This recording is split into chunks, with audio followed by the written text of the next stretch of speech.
Buenas noches, profesor. En esta oportunidad nuestro grupo va a presentarle algunas normas internacionales de auditoría, específicamente la NIA 450, la NIA 500 y la NIA 501. Los integrantes del grupo son Cayanco, Goyita Stephanie, Suriko Aragua, Patrick Guillermo, Mamani Carlos Juan Antonio, Martínez Colquehuanca, Yossi Davani y mi persona, Arias Salas Laura Llanega.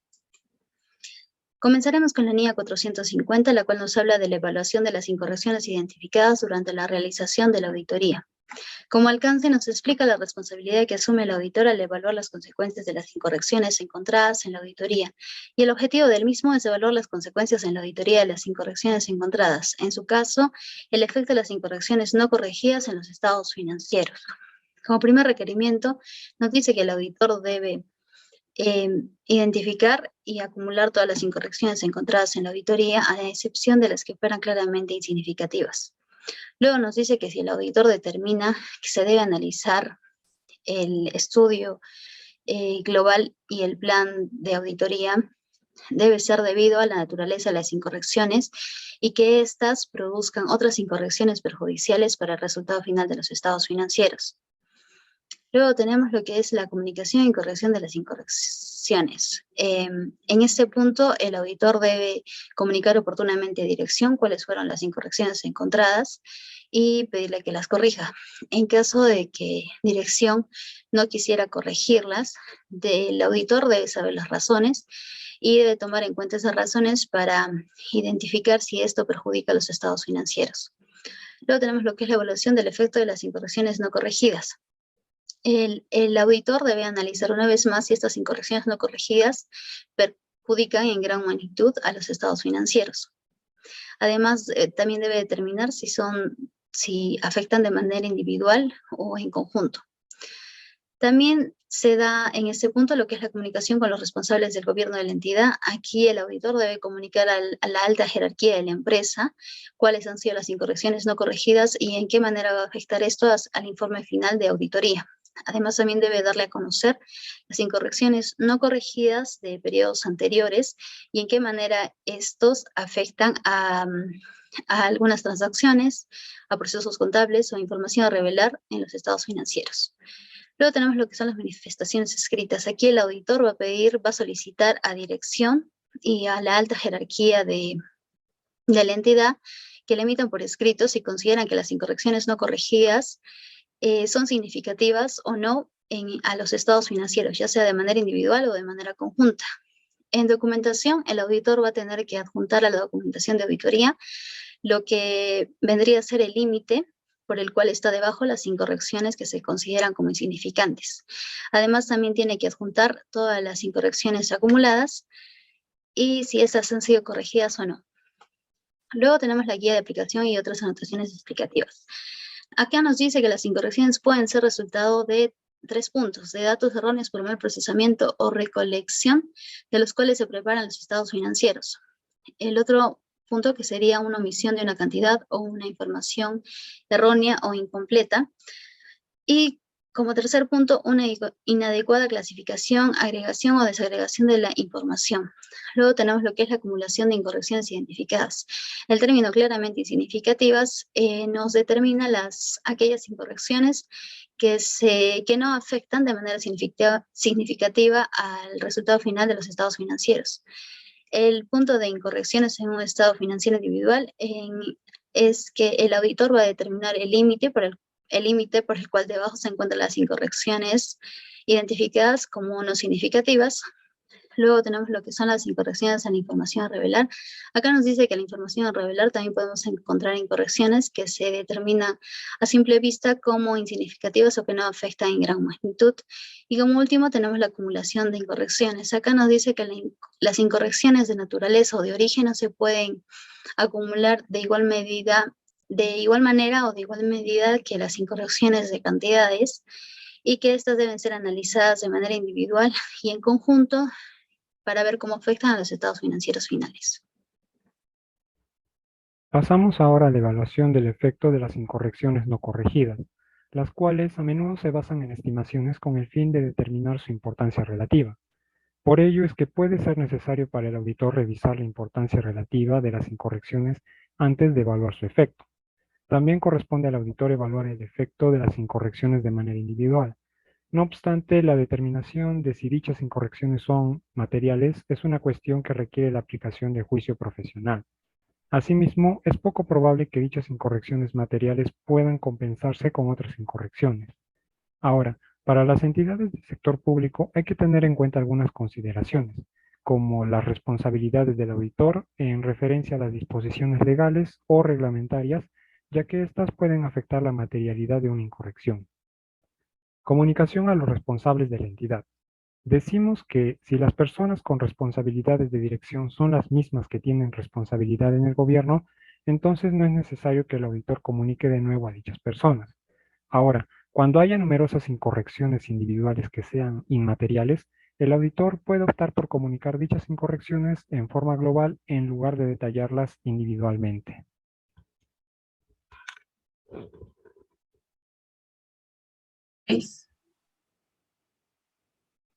Bueno, ahora vamos a proseguir con la NIA 500, evidencia de auditoría. Vamos a hablar del alcance y el objetivo. Como alcance tenemos que establece la responsabilidad que tiene el auditor para diseñar y aplicar procedimientos para obtener evidencias sobre los estados financieros. El objetivo de esta NIA es diseñar y aplicar procedimientos para obtener evidencias de forma suficiente y adecuada para alcanzar una conclusión en la que el auditor pueda basar su opinión final. Los requerimientos de esta NIA tenemos evidencia de auditoría suficiente y adecuada, información que se utilizará como evidencia de auditoría y selección de elementos sobre los que se realizarán pruebas para obtener evidencia de auditoría.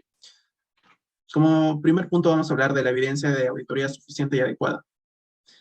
Nos dice que la evidencia se obtiene principalmente de la aplicación de procedimientos de auditoría en el transcurso de esta misma. Puede incluir información de otras fuentes, tales como auditorías anteriores o los procedimientos de control. La cantidad va a depender de la valoración del riesgo y por parte del auditor también. Y de la misma manera, la calidad de la evidencia. Las fuentes de evidencia normalmente se van a obtener al realizar procesos de auditoría, pero lo mejor es obtener evidencia externa de terceros. Esta se obtiene mediante la aplicación de procedimientos de valoración de riesgo, procedimientos de auditoría posteriores, pruebas de control y procedimientos sustantivos. De la misma forma tenemos la inspección, que básicamente es la inspección de registros o de documentos internos y externos de la empresa.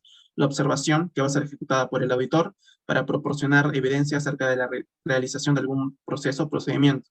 La confirmación externa, que le servirá de herramienta al auditor para afirmar determinados saldos contables y para confirmar términos de acuerdos o de transacciones.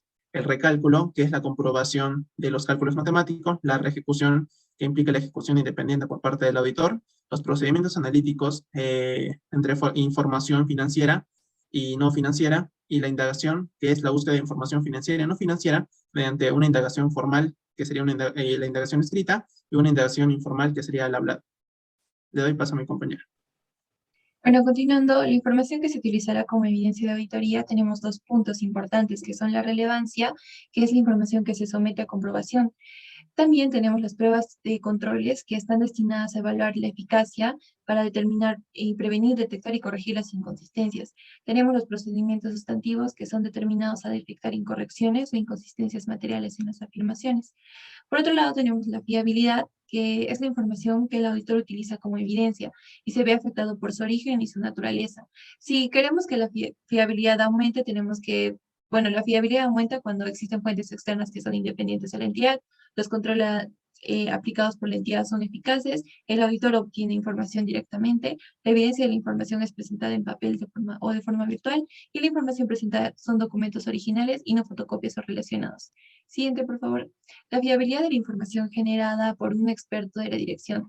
La empresa que vamos a auditar puede contratar a expertos distintos al campo de la contabilidad y la naturaleza. En el momento de realización y extensión se pueden ver afectados por asuntos como la naturaleza y complejidad del asunto tratados por el experto de la dirección, la naturaleza, el alcance y los objetivos del trabajo del experto, y se debe verificar si el experto es empleado de la entidad o es un tercero. Siguiente, por favor.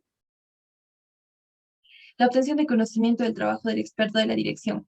La naturaleza, el alcance y los objetivos del trabajo del experto También tienen relación con la entidad y es importante revisar sus funciones y la comunicación entre la dirección y el experto. El auditor también debe considerar los hallazgos y conclusiones del experto, tanto datos, fuentes, relevancia y exactitud. Siguiente, por favor. Bueno, como últimos 2 puntos, vamos a hablar acerca de la selección de elementos sobre los que se realizarán pruebas para obtener evidencia de auditoría. Una prueba será eficaz si proporciona evidencia de auditoría adecuada de tal modo que, considerada junto a otra evidencia de auditoría obtenida o que se vaya a obtener, sea suficiente para los fines del auditor. El auditor va a poder decidir qué es lo más adecuado, es examinar la totalidad de la población de elementos que integran un tipo de transacción o un saldo contable. Y el auditor puede decidir examinar elementos cuyos valores registrados superen un determinado importe para verificar una parte importante del importe total de un tipo de transacción o de un saldo contable. Y por último, la incongruencia en la evidencia de auditoría o reservas sobre su fiabilidad. La obtención de evidencia de auditoría recolectada de diferentes fuentes o de naturaleza diferente puede provocar que un elemento individual de evidencia o un elemento individual de evidencia de auditoría no sea fiable. Y bueno, eso sería todo por nuestra parte. Gracias. Continuando, ahora hablaremos de la NIA 501, evidencia de auditoría, consideraciones específicas para determinadas áreas. Observamos que tanto el alcance y objetivo van dirigidos a la obtención de evidencia de auditoría suficiente y adecuada acerca de determinados aspectos de las existencias de los litigios y reclamaciones y la información por segmentos. La vigencia de esta norma es a partir del 15 de diciembre del 2009. Pasamos a la parte de requerimientos y decimos que las existencias deben de pasar por un recuento físico donde el auditor debe de estar presente. Si el recuento se realiza en una fecha distinta a la de los estados financieros, entonces el auditor aplicará procedimientos de auditoría. Sin embargo, cuando la presencia del auditor no sea factible, se aplicarán procedimientos de auditoría alternativos. Y si en caso no fuera posible su aplicación, el auditor expresará una opinión modificada en el informe. En lo referente a litigios y reclamos, el auditor se encargará del diseño y la aplicación de los procedimientos de auditoría para así determinar si existen riesgos de incorrección material. Estos procedimientos pueden ser indagaciones, revisión de actas o revisión de cuentas de los gastos jurídicos. Ahora, de existir estos riesgos de incorrección material, el auditor solicitará una comunicación directa con los asesores jurídicos externos o en todo caso aplicará procedimientos alternativos. No obstante, si aún así el auditor no llegase a obtener evidencia suficiente, este expresará una opinión modificada en el informe. En el caso de la información por segmentos, este se determina a través del conocimiento de los métodos utilizados, así como su respectiva comprobación y la aplicación de procedimientos analíticos u otros. Todo ello en conformidad con el marco de información financiera. Pasamos a la parte de aplicación y explicación. Primeramente, el recuento físico de las existencias se realiza al menos una vez al año, donde la presencia del auditor facilitará la determinación de su realidad. Asimismo, el auditor puede considerar necesario obtener copias de los registros del recuento físico. Todo ello con el fin de servir de base para la preparación de los estados financieros y determinar la fiabilidad del sistema de inventario permanente. En lo referente a litigios y reclamos, la importancia de su revelación recae en el efecto material que pueda tener en los estados financieros. Aquí el auditor puede revisar las facturas de los gastos jurídicos. No obstante, una práctica más eficiente es mantener comunicación con los asesores jurídicos, ya que estos tienen mayor conocimiento del tema. Dicha comunicación puede solicitarse mediante una carta de indagación general o una específica, aunque habrá situaciones donde será necesaria una reunión. Por último, en la información por segmentos, algunas cuestiones pueden ser relevantes dependiendo de las circunstancias, como por ejemplo las ventas, transferencias y cargos que se produzcan entre segmentos, o la distribución de activos y costes entre segmentos. Muchas gracias por su atención.